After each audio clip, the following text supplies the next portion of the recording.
खामानि होयो। बेयो जोंनो अक्सिजेन लानायाव खामानि होगोन आरो बेनि अनगायैबो बिफां गायनाया जोंनो रांखान्थि फारसेबो जोंनो बिहोमा होयो। बेखायनो जोङो बिफांखौ गायनांगोन आरो बियो जोंनि दुंखावनायनिफ्राय जोंखौ रैखा खालामनानै लाखिगोन।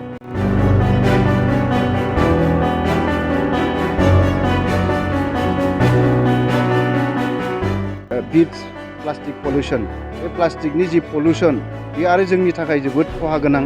दिनै जोंनि हायाव प्लास्टिकआ जुदि थायोबा बे प्लास्टिकआ सेवाबो जेबो जाया, नाथाय हाखौ खहा खालामो बियो। जोंनि आबाद फोथाराव प्लास्टिक थाङोबा बे आबाद जानाय नङा।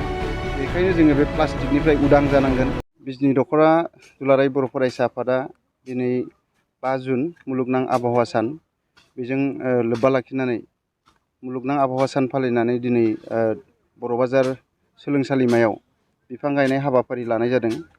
दिनैहाय जोङो बयबो बिफां गायनांगोन आरो जोङो साफ्रोमबो फरायसा रायजो राजा बिथांमोनखौ दिनैल' नङा, जोङो जेब्लायबो जेराव बिफां गायनो जायगा दङ बेवहाय बिफां गायनो थाखाय खावलायदों।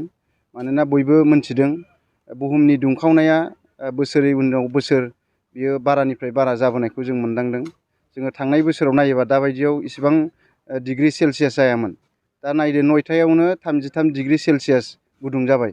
दायोसिमाव जोङो सानफ्रामबो 38-39 डिग्री सेलसियास जागासिनो दङ। दिनैहाय दंफां दानबाय, नाथाय बिनि जायगायाव गोदान बिफां गायाखै। दिनै बिफां दानफायनानै नोगोर बानायबाय, इन्डास्ट्रि बानायबाय, दंफांनि अनजिमाया खमायबाय। दा बेनिखायनो दिनै बुहुमनि दुंखावनाया बारा जादों। दा बेनिखायनो जोङो साफ्रोमबो रायजो राजा फरायसाफ्रा बिफां गायनांगोन, होनबासो जोङो गोग्गो अक्सिजेन लानानै गोग्गो देहायै जोङो थांनानै थानो हागोन। दिनै जोङो बिफां गायोबा बिफाङा जोंनो गोबां खामानि होयो। बेयो जोंनो अक्सिजेन लानायाव खामानि होगोन आरो बेनि अनगायैबो बिफां गायनाया जोंनो रांखान्थि फारसेबो जोंनो बिहोमा होयो। दा बेखायनो जोङो बिफांखौ गायनांगोन आरो बियो जोंनि दुंखावनायनिफ्राय जोंखौ रैखा खालामनानै लाखिगोन। दा बेखायनो साफ्रोमबो रायजो राजा नोंथांमोनखौ बिफां लाइफां गायनो थाखाय खावलायदों।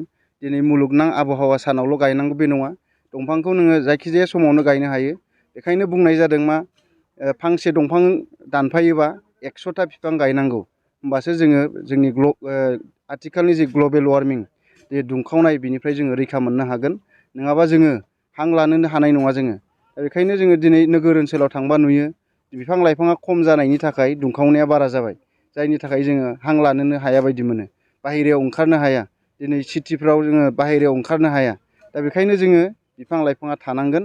जोंनि गामि ओनसोलाव, जोंनि नोगोर ओनसोलाव बिफां लाइफांखौ गायनांगोन। नोगोर ओनसोलाव गिदिर बिफां गायनो हाया, नाथाय बेवहायबो जोंनो गोनांथि जानाय दंफांखौ जोङो गायनो हायो।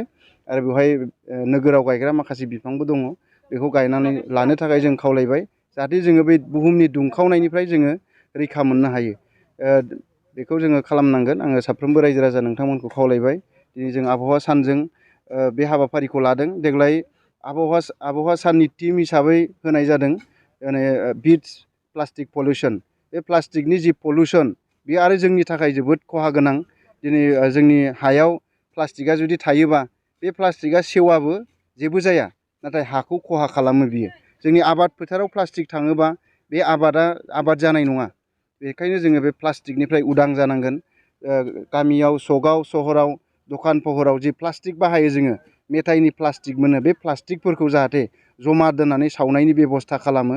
साफ्रोमबो रायजो राजा नोंथांमोनखौ खावलायबाय। आरो बेखौ लानानै जों मैया बर' बाजारखौ मोनसे प्लास्टिक फ्रि जन, बिट्स प्लास्टिक पलिउसन मोनसे हाबाफारिनि गेजेरजों बर' बाजारखौ प्लास्टिक फ्रि जन मोनसे सेलेक्ट खालामनानै मैया जों बेवहाय बर' बाजार सकनि गासैबो बाजार हाथाइसालिखौ जोङो फोसाबनानै प्लास्टिकफोरखौ सावना होलांनाय जादों आरो रायजो राजाफोरनो मेसेज होदों प्लास्टिकनिफ्राय जोङो उदां जानांगोन।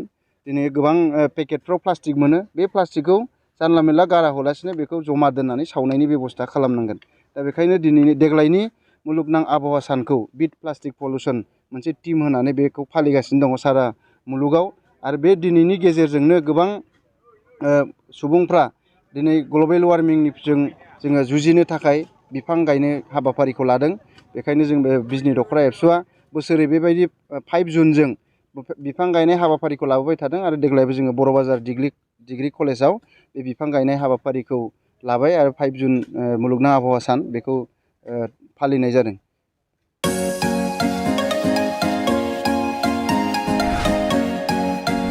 BA BSc हाबनो गोनां फरायसाफोरनि थाखाय गोनां फोसावथाय।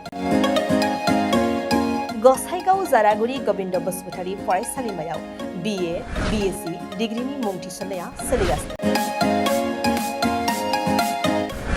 गिबिसिन मुं थिसनहैनाय सा 150 सिम फरायसाफोरा बेसेन नाङाजासे मुं थिसननो हागोन।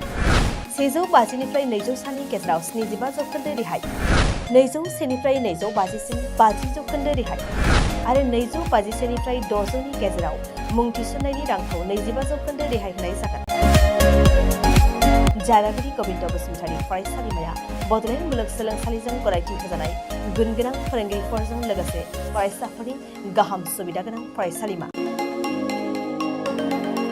बड', इंराजि, Assamese, political science, history, economics, education, philosophy, sociology, geography आरो मेथ्स आयदाफोरखौ लानानै फरायसाफोरा बे फरायसालिमायाव फरायनो हागोन।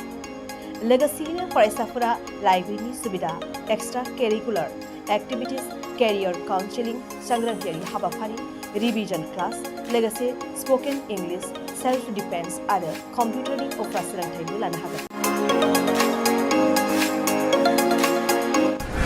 गोनो गोथो मोनदोंब्ला दानो 9706680878 70022271929 आरो 7002131754 जानबुं अनजिमायाव जगाजग खालाम।